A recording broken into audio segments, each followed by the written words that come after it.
Alrighty, YouTubers, we're back. Thank you guys for the follows, the video views. That was awesome. Within the last 24 hours, we have had so much support. We appreciate all of you guys. I just want to introduce you guys to my wife. This is Kayla. Hi. She's kind of the one that Started it all. I was gonna say started it all for us.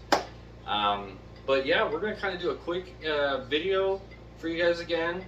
We're just gonna do a spotlight of how it started, how it's going, and what we want to take it to in the near future, if not further.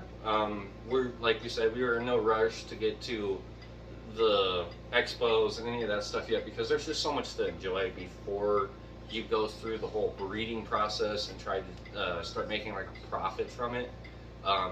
Like I said, you're not really profiting much from this. It's more or less a hobby, but it's a hobby that we can all enjoy, and if I can help somebody else enjoy it, that's even better.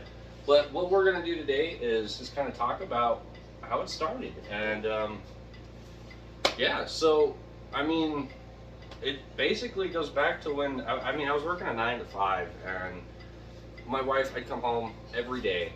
You were watching like Brian Barczyk videos, and like you would come up to me and be like, hey, look, look what this guy's doing, and just showing all of like his inspiration through just his animals and what he was truly loving. And I mean, I go back to when I was a kid. Like, I loved reptiles. I tried to keep iguanas when I was like young. I had bad experiences many times, but yeah, the passion's always been there, and I got so sidetracked with having that 9 to 5 job, and that's where I fell off the whole reptile thing for a long time. I've recently, within the last few years, gotten back into it, and I want to get back into it hard, like I've always wanted to. You know, big collection. I've listened to so many of my motivators on YouTube.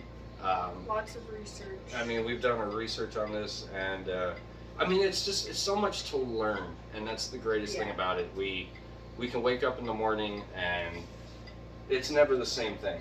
I mean, these animals, they live their own lives. They have their own personalities. No two are exactly the same, and that's what's cool about it. We enjoy keeping them. First off, the breeding portion of it is just kind of like the cherry on top. It's cool to see how the animal does its full cycle, even in captivity, and bringing that from nature to captivity. There's nothing better than that. No. It's just one of those things that we want to help you guys experience it along with us. And I mean, there's a lot of weird things in the communities. If you want to get to like these points of it, there's a lot of people who don't want to share a lot of the knowledge that they have, but then there's a lot in the community that do share the knowledge that they have, and those are the ones that have excelled in what they're doing, and they're the ones that help a lot of people, to be honest with you. And with reticulated pythons too, there's not much research on it. That's it. I mean, it's so hush-hush on, this, that, and the other, but I mean, we just want to like spotlight some of it. I mean, we're not perfect, and if you guys see something that can help us, and or we can do something to help you guys, that's even better. And that's where the community comes together and just gets stronger, and that's what we want. Always message on Facebook or Instagram. Yeah. DM us. Always DM us. Feel free to talk to us, message us, because we want to be heard, and we want to be hearing your guys' side of things, because knowledge is power. That's the big thing. Knowledge is power. And not everybody cares for them the same. I was gonna say, takes care of them the not same a lot of way. people. Yeah, I mean, and that's the same thing. There's no two ways, no two same ways of doing it. I may do it differently from you guys. You guys do it differently from us, and that's cool. And that's where as the hobby goes, we all come together and we understand what the animal needs in the end, and we give these animals their exact environments that they should have in captivity, like they would in wild. and that's the cool part about it. But let's get back to basically just kind of going on. I mean, we bought some bearded dragons. We had walked into a PetSmart and we had found a bearded dragon that was just so beautiful. Like 4 years ago. Yeah, it was about 4 years ago. We walked into the PetSmart right here in Golden, Colorado. We were looking for dog toys, to be honest with you, and we walked past the reptile side of things, and like me always, I just got attracted to it, like like a bee on honey. And I walked up to it and I seen this bearded dragon, and I just walked over and I was like, hey, can we get this? And at first it was like a maybe kind of thing, and then it kind of turned into the next day she's over here telling me we're going back. We're going back to get it. She fell in love with it. I think secretly she fell in love before I did, and that's the cool part about it. She was. I've always had reptiles. So she's always had reptiles. And that's what's cool about it. And the bond it's brought in us, it's amazing. It's brought us together as a couple, a relationship, a family. Our 3 daughters, they enjoy this. They are under supervision when we do any kids interacting with any snakes. We would actually like to do some videos on kids interacting and teaching how to properly handle a snake for a child, and those scenarios that you may occur where, kids are a lot more rambunctious than adults, and these animals do read off of these things, and it's just, the energy you give is the energy you receive, and that's the cool part about it. But yeah, so we had walked into that PetSmart, we bought our bearded dragon, and then a couple weeks later we were on this niche for wanting to rescue animals, and we did. We ended up rescuing a couple more bearded dragons, helping them come back from kind of just they were a lot more just bad scenarios where financially the people just were having a hard time, and we're not judgmental on that. We like to help people as far as if you can't take care of it, we would gladly help you out in a scenario where it's meaningful. The animal's going to be receiving the help, and you yourself. But yeah, we ended up saving a couple of them. We nurtured them up to some adequate health. We got them a couple cool enclosures. We ended up finally trading them out with a couple people who were interested in some bearded dragons. We still ended up having ours, our original bearded dragon, which he got big pretty quick. And fast. We ended up moving into a slightly larger reptile after him. We ended up getting a tegu because I fell in love with tegus. I'm still in love with tegus. Our Mango Tango downstairs, she's only a year old now. We picked her up from a local reptile store, and she's just the softest animal you will ever touch. Exactly. It was just, after watching Underground Reptiles and how they had bred them and all the genetic morphs that were out there for tegus alone, and just, how they can do two clutches a year. It was just, it was blowing me away. It was exciting. We'll introduce all of them. I was just saying, you guys will soon see all of the reptiles. You'll probably see some TikToks, some shorts, and all that fun always stuff. On TikTok. Always on TikTok. We're always making shorts. We get bored, so we got to hang out with our serpent friends all the time. So, but yeah, we ended up picking up a tegu, Mango Tango. One of the coolest tegus we've ever encountered, just due to the fact that we really don't have any bad experiences with her. She never has. She'll come sit on my head all the time. I'll definitely do some videos with her. She just likes to chill on my head. It's pretty neat. Or jump out of her cage because she knows it's time to eat. Yeah, she'll definitely come at Kayla a couple times, a little sporadically. She can be quite the girl. Never bites though. She's never bitten. That's the cool thing about it. And that's where, as we have learned, it really comes back to your body behavior, your understanding of the reptile, understanding their behavior before you even go in the cage, and that's where we But yeah, we ended up getting the Tegu. We shortly after got Blue, our Savannah monitor.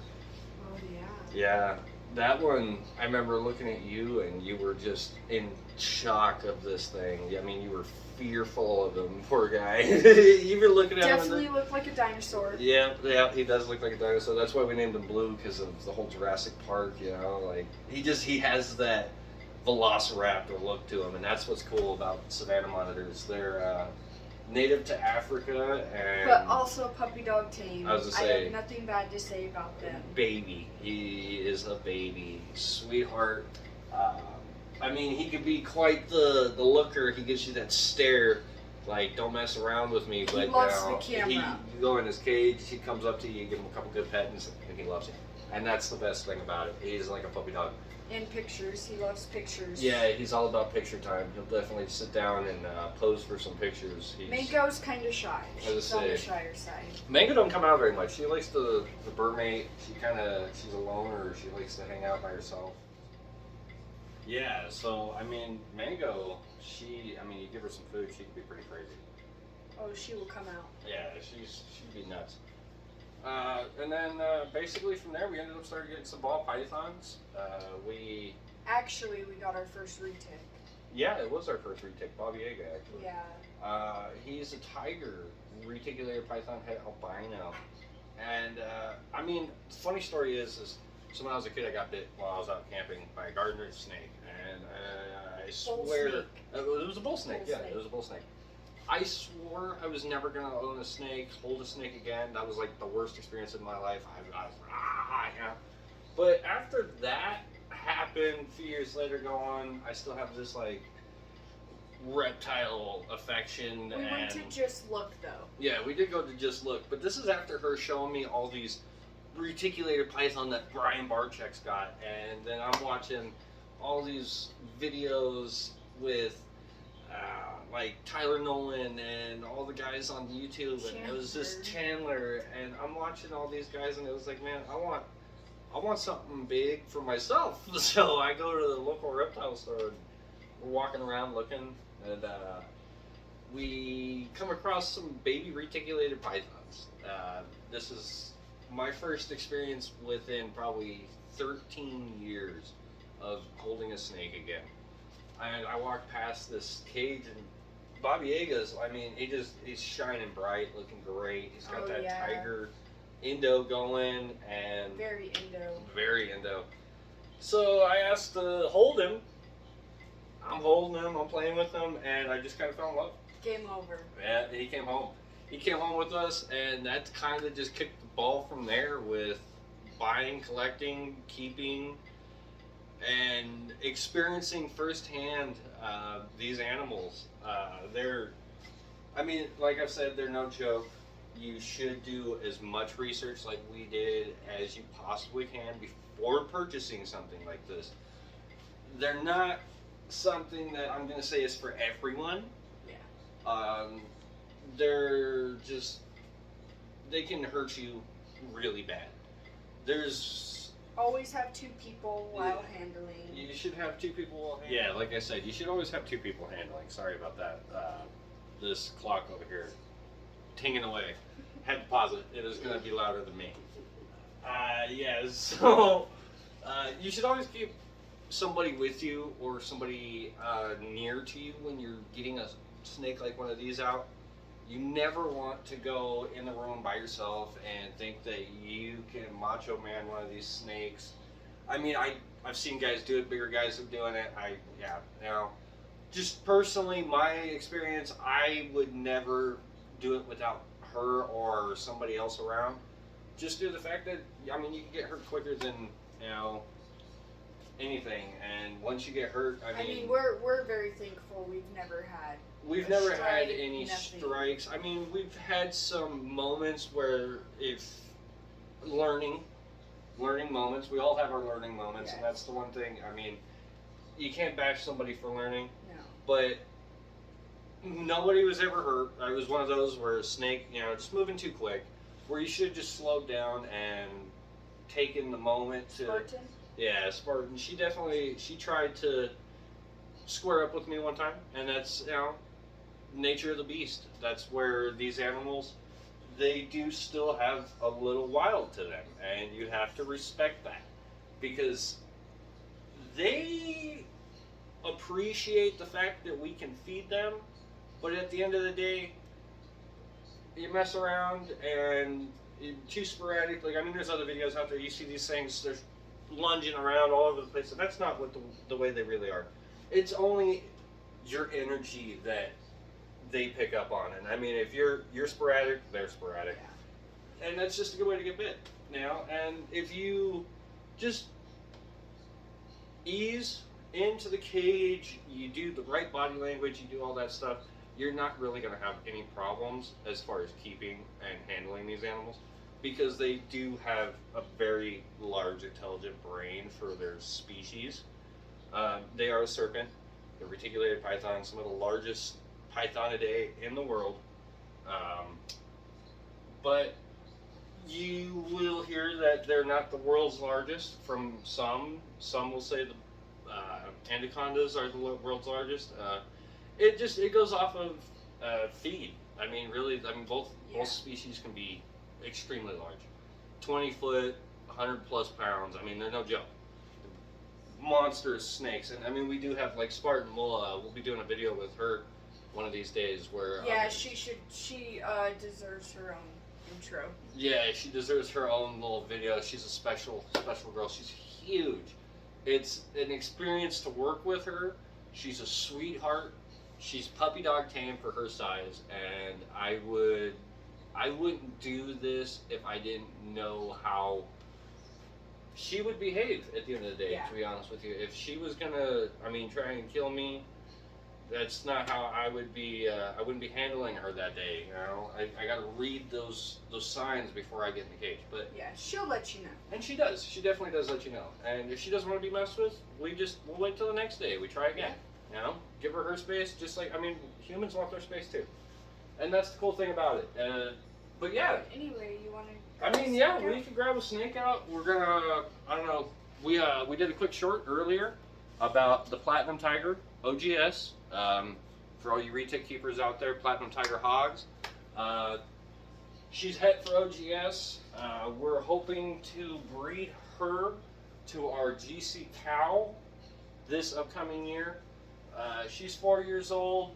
She's actually putting on some good weight. She's showing signs of wanting to breed. We haven't done anything yet, but we're just, we kind of do the slow process. We wait for them to show us. That's the best way to go about it. But yeah, let's get her out. Enough talking, and let's do some showing. That's the cool part about it. Yeah, I know. Do you want to hang out? I'll sneak behind the camera to get some good footage. She's going to do some good footage for us on this. She does, we like to give space, so we don't want to be too close when handling the snake. We want to give the snake some space. We want to give, obviously, Kayla her space a little bit. She does get a little frightful of the snake still too, and we have to respect that. So we're gonna cut real quick, and we're gonna work on getting the snake out. You guys will be right back. Alrighty, so we're gonna get the Platinum Tiger OGS out real quick, and like I said, we always tap train prior to getting the animal out. We like to read the body language. Obviously, right now she's just kind of chilling. She's not doing anything too sporadic. As you can see, she's waking up. We're getting some nice long tongue flicks. That's what we're looking for. As you can see, she kind of stopped for a second. She's kind of analyzing what's going on. She's picking up that I'm talking to the camera. She's seeing my body language. She's seeing all these things.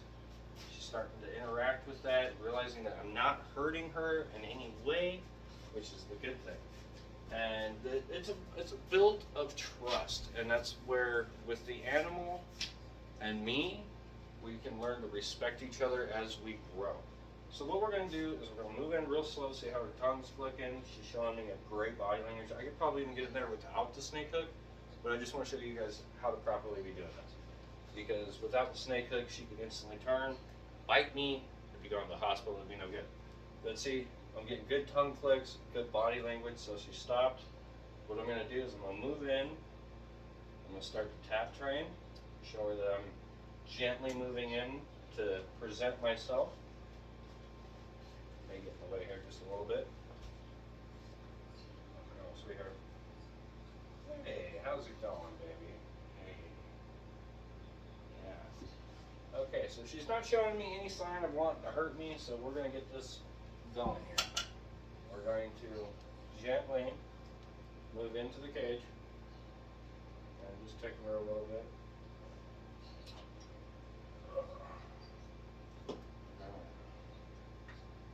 This is Lily.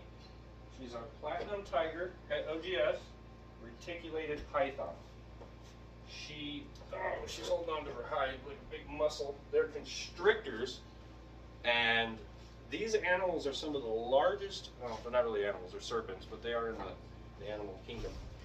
They're some of the strongest, most powerful snakes in the world. I mean, let's get in here real quick. I mean, maybe we can show you some of just how, look at that indigo on this animal.